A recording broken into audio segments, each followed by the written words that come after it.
what time it is? Do you know what time it is? Of course you know what time it is. It's Tim. It's New York Giants Straight Talk time. Oh, got an interesting show today. I just want to cover one topic today and one topic only.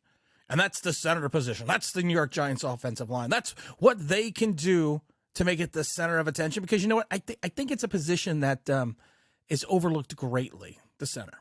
And I've talked to some people that have worked in the league, and one that still works in the league. And I'm going to get into that conversation in a moment. But I always think of the scene of... A huge problem on the O-line, Coach.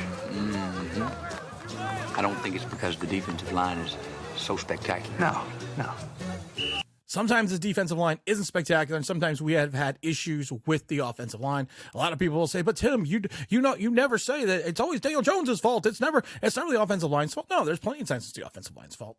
And the problem is, it always comes back to me in the center. It's that center of attention. It's that guy in the middle. It's the guy that, has the most opportunity to get a hold of the ball along with the quarterback. It's the gentleman that has that all-important exchange with the quarterback.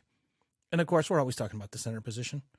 And I just find it interesting that the Giants, unless you go back to, what's his name, Richburg, was taken in the second round years ago, the Giants have not really had, I would say, a high-quality center. I mean, unless you're going back to olden days. And even 1986 is old with Bart Oates.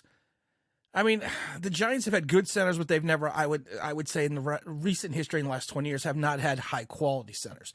And as I mentioned before, I'd spoken to people that are still in the league. One still in the league, two have retired. And I asked them, in the draft, I always talk about, positional value in the first round. I've always mentioned that. I always bring that up because it's a term I heard back in 2003, and it's always stuck with me. It's positional value. And I asked them, what positions have the most value in the draft? And everyone, number one was quarterback. Number two, I was a little surprised about.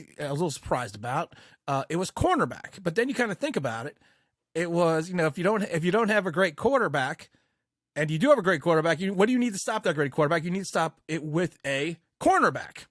So I understood that. The next positional value that I was told was going to be left tackle, and then so on. We're not going to go down the whole list. But the very bottom, and I'm talking about people that actually play the game. I'm not talking about the old joke that I always tell. I always say, what do you call a guy that hangs out with football players? A punter. Hey-oh, I'm not talking about special teams. I'm talking about positional. And everyone's list numbered, the last one on the list was center. And I went back and I looked. And I had the crack staff, and we're going to pull up the names. I had the crack staff take a look, and I'm going to pull up my sheet right now. Going back to 2006. 2006 we're going back. There has been 1, 2, 3, 4, 5, 6, 7, 8, 9, 10 centers taken in the first round, going back to 2006. Now, if you count the number of first-round picks that you have, and then you times that by the years, which is 16 years, you're taking a look at having only... You have three. Wait. Let's see. What was the total? I already forgot. I already forgot the total. My crack staff sent me the information. 16 years times 32 picks equals 512 picks. So you've had 10 guys in the center position taken in the first round out of 512 picks. That's if you take a look at that list, that's something big to look at. And Tyler Lindenbaum was taken last year 25th overall. And then you got, what's his name, Ruiz, went to the Saints in 2020 and 19. You got Garrett Bradbury. And the list goes so on. You have some good players on the list. You actually have two players which I would consider possibly be Hall of Famers on this list. And you got some guys that are just kind of there. Now, if you take a look at the entirety of the draft, and we're not going to pull it up completely, but I should. But hold on, I'm going to pull this up. Let's see here. If I go to my list, if you go to draft history list, and again, my crack staff sent me all this information. I'm not gonna put this all up on the screen because there's too many guys. There's too many people going on. If you go back from 2006 and 2005, and you continue to go back, you don't see it. 2004, you don't really see a guys that are really taken at the center position, unless you go back to Jeff Fain back in 2003. He was taken 21st overall. So the positional value has never been there for the center position. But the problem is, it is one of the most important positions on the field. If you cannot send the ball back to your quarterback, if you miss going into the shotgun and you send it over his head, and of course we're not going to talk about special teams because there's a long snapper. But if you don't have a guy that has the ability to make the line adjustments, has the ability to communicate with the entire offensive line, is smart enough to do these things and man the middle, you have problems. And I think looking at the draft, the value, like I said, the positional value right now in the NFL is not there. In the last, I would say going back to 15, you're seeing more and more centers taken in the first round, but you're not seeing that plethora of them. You're seeing, if you go back to this, if I'm going back to my main list and looking, you see mainly a lot of second, third rounders, mainly fourth, fifth, and sixth rounders being taken at that center position. Now, the New York Giants are no different than any NFL team. You need that center. You are paying Daniel Jones X amount of money to be the guy. If you were the Giants and you were Shane, if you're the Shane, wouldn't you want to find a way to get that guy that can help your quarterback, can help him maturate, help him go to the next level? Wouldn't you want to find that guy? You're not really going to find him in the free agent market. You lost Nick Gates. And like I said, Nick Gates to me was never a true center. Nick Gates was a guard playing center. And there's nothing wrong with Nick Gates, but he was not worth $18 million to go to Washington. You have John Feliciano, but he does not hearken me back to the days of yore with the Giants centers. You're not going to find someone, I think, of quality in free agency. I do think you're going to have to go the route of the draft. Now, I was looking at the centers at the draft, and and some of the guys I came up with, they might not be the guys that you would think about. They may not be the guys that you would sit there and say, hey, you know what, these are guys that I really, these are guys that they may not be first round picks, they may not be second round picks, they may fall in between 2nd to 5, but these are guys to me that fit the Giants mold, that fit the system, they fit what they need to, or what the Giants want to do. And I think that's going to be the biggest issue for the Giants. It's not just going to be finding the guys it's going to be finding not only the right player, but the right guy that's going to fit into the system. And I think that's kind of what we're going to look at. The first one we're going to talk about right now is going to be Jaret Patterson out of Notre Dame. Again, this is a guy that's probably, not going to be on most people's radars. He's not as high on the list as some of these other centers, but he's a guy that if you take a look at the way he has played, he shows fundamental good quickness. He's got I wouldn't say great, but he's got good flexibility on his reach blocks. And he's got enough range if you want him. And it's going to be interesting because the Giants run a lot of play action rollout. If you want to have him pull, he can do that. He's a guy that, like I said, may not have the most amount of talent, but he's fundamentally sound. He's disciplined. He understands the way to move in the pocket. He understands his leverage.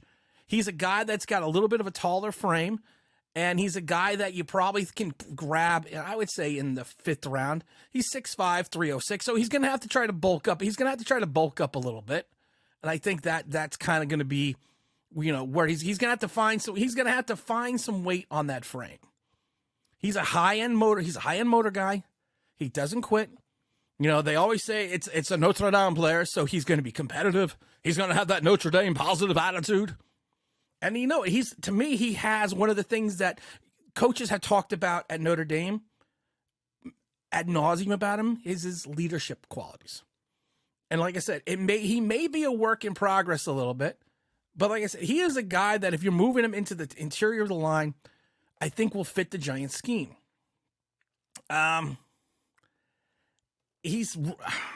What's a nice way to say it? When you look at the way he is as a pass protector, he's a little raw right now.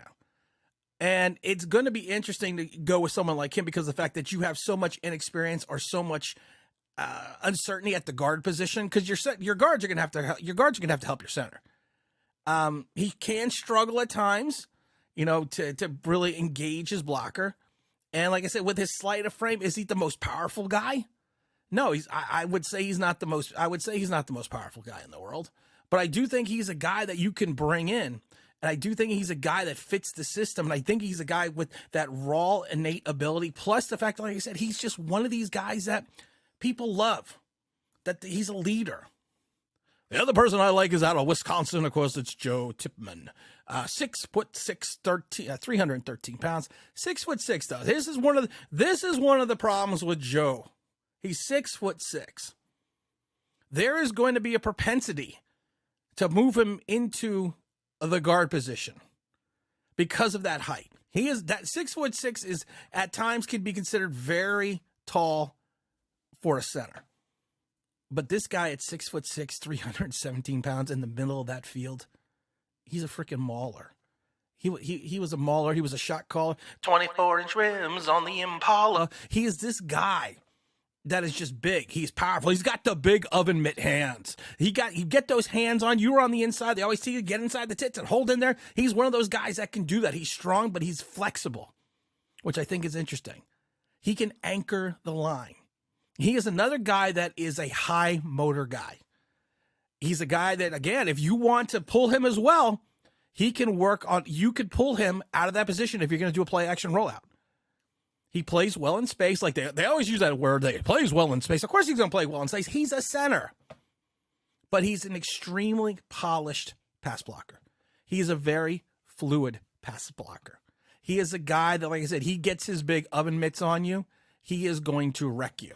This guy, in reference to strength, 635 pounds on the back squat, 455 pounds on the bench press. That means he's strong. That means he's a big guy. And like I said, he's fluid. He's agile.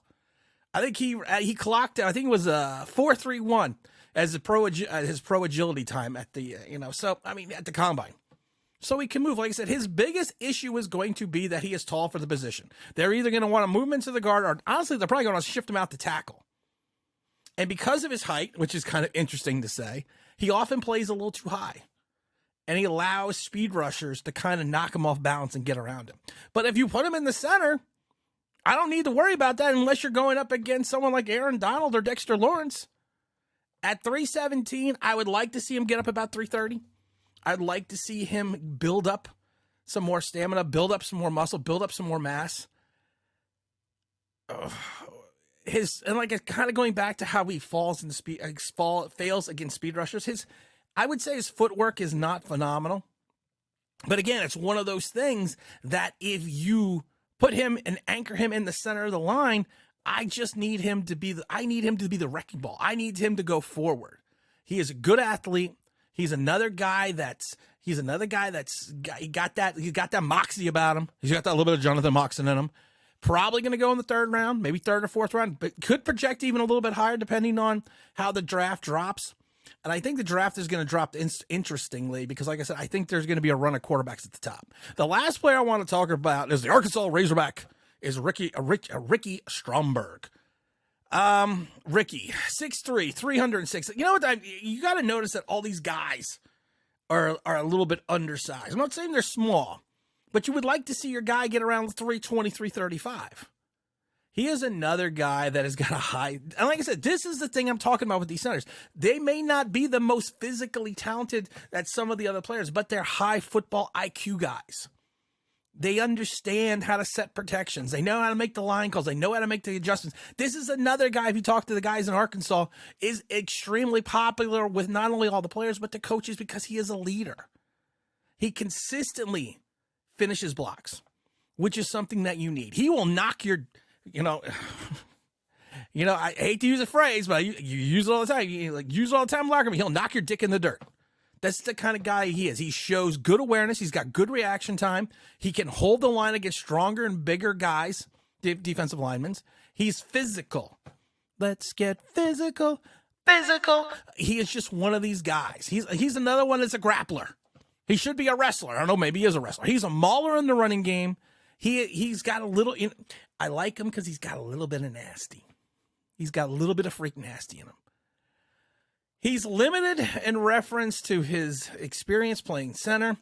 He needs to gain, some more experience. He'll learn more as he goes into the position.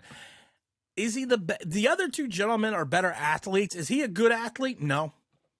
I wouldn't say he's a good athlete. I would say he was above average athlete. But again, he's a center. I'm locking him in the line in the middle. I want him to sit there and anchor that middle line. You know how you have your nose tackle back in the days of y'all? You're sitting there and being your anchor. That's what I want him to be. I want him to anchor the line. I want him to be that big presence in the middle. I want him to be the hog molly. He just needs to understand how to play within his space. He doesn't really, I wouldn't say he has the best agility out of all the others, but like I said, I think he can be effective and I think he can be consistent. And I think that's what you need to look at. I think that's what you need to look at if you're looking at this center position. He's probably going to go later in the draft. You may grab him at 5, 5th round. You could grab him in the 6th round, I'm thinking. I don't think he's going to get past the 6th, but I'm not saying he is a project pick, but I'm saying he is a guy that you can get at a certain level. And he's a guy that you can get and work with because, again, he's got the football acumen. He's got the football IQ. He's a hard worker. He's a guy that fits that unselfish center mold. So hopefully those are just a couple names that I've been bandying about. We're bringing back the On the Mic segment next week. We've got 4 new people that are signed up to do it. It should be a lot of fun, so I hope everyone stays tuned and enjoys that. And again, this is Tim. This is New York Giants Straight Talk, and I'm out of here.